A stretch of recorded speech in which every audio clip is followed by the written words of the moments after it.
جی ماسب آپ کی جو نعت ہے شاف محشر، اس کے بارے میں ہمیں تھوڑا بتائیے گا کہ اس کا بیک گراؤنڈ کیا ہے، اچھا اور وہ جب ہم نے لکھی ہے تو کیا اس ٹائم آپ کے اندر اچھا یہ جذبات بھی تھے؟ ایکچولی شاف محشر بھی ایکچولی میری پہلی کتاب میں ہی ہے، بلکہ میں نے ابھی آپ کو اللہ کا ریکارڈ کروائی ہے، اس کے فوراً بعد ایکچولی یہ نعت ہے شاف محشر۔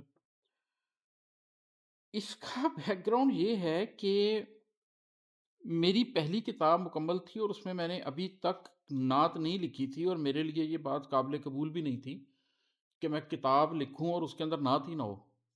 تو میں بڑا اضطراب میں تھا کہ اے اللہ، میری محبت میں نبی کریم صلی اللہ علیہ وآلہ وسلم کے لیے کیا کمی ہے، ایسا کیا ہے کہ میں نعت نہیں لکھ پا رہا، اور آورد پہ میں یقین نہیں رکھتا، زبردستی میں نے لکھنی نہیں تھی، اور میں بڑے تکلیف بڑے اضطراب میں تھا۔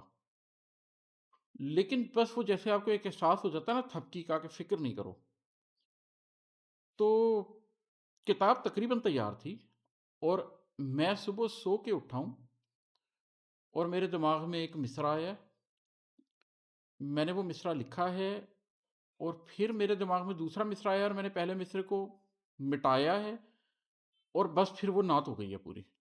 اور میرا خیال ہے کہ کافی لمبی نعت ہے، لیکن شاید 10 منٹ لگے ہوں گے اس کو مکمل طور پہ لکھے جانے میں، اور یہ میرے دل کے بھی بڑے قریب ہے، اس لیے کہ یہ بیسیکلی میں نے وہ لکھا ہے جو محسوس کیا ہے۔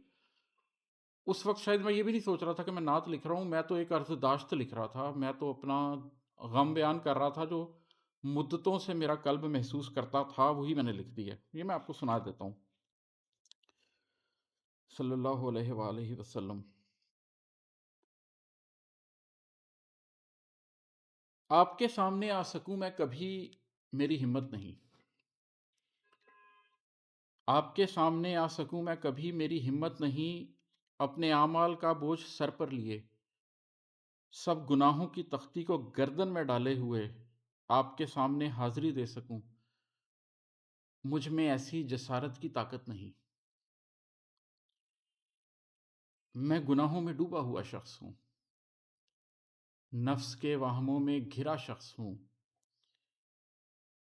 اپنے اعمال کا بوجھ ڈھوتا ہوا، روز گرتا ہوا، روز اٹھتا ہوا، اپنی پستی سے دن رات لڑتا ہوا، اپنی ہستی سے دن رات لڑتا ہوا، قلب کی کچھ صفائی میں مصروف ہوں، نفس کی کچھ دھلائی میں مصروف ہوں۔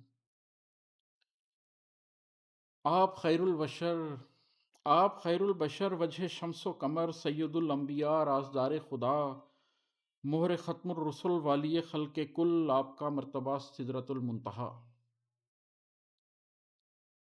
لوگ کہتے ہیں وہ آپ کے دست شفقت کی توفیق سے حوض کوثر کا پانی پئیں گے تو سیراب ہو جائیں گے، حشر کی سختیاں بھول جائیں گے وہ، اور جنت کے در وا ملیں گے انہیں۔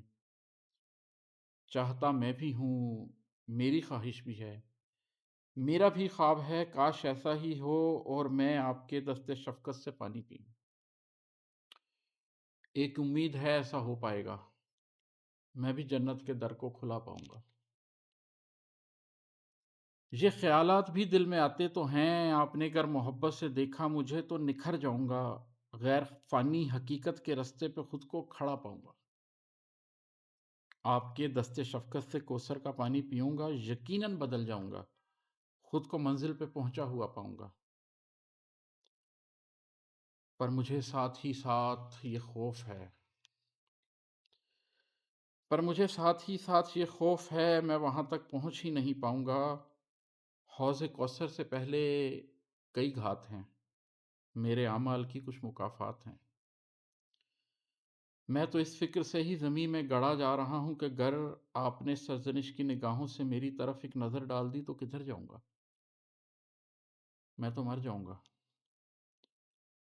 حشر کے دن تو پر یہ بھی ممکن نہیں ہو سکے گا کہ مر جاؤں، مٹ جاؤں میں، زندگی جاودانی حقیقت میرے سامنے ہوگی تو میں کدھر جاؤں گا؟ آپ کی نظر الفت سے گر کر مکمل بکھر جاؤں گا۔ یہ بھی ممکن نہیں، یہ بھی ممکن نہیں، حشر کے دن تو بکھرا ہوا جسم بھی پھر سے پورا وجود مسلم بنا کر کھڑا کر دیا جائے گا، تب کدھر جاؤں گا؟ آپ خیر البشر، وجہ شمس و قمر، سید الانبیاء، رازدار خدا، مہر ختم الرسل، والی خلق کل، آپ کا مرتبہ سدرۃ المنتہا. آپ نے سرزنش کی نگاہ ڈال دی تو نہ سہ پاؤں گا، میں جہنم کی تہ میں اتر جاؤں گا. گر محبت سے دیکھا مجھے آپ نے تو نکھر جاؤں گا، خود کو منزل پہ پہنچا ہوا پاؤں گا.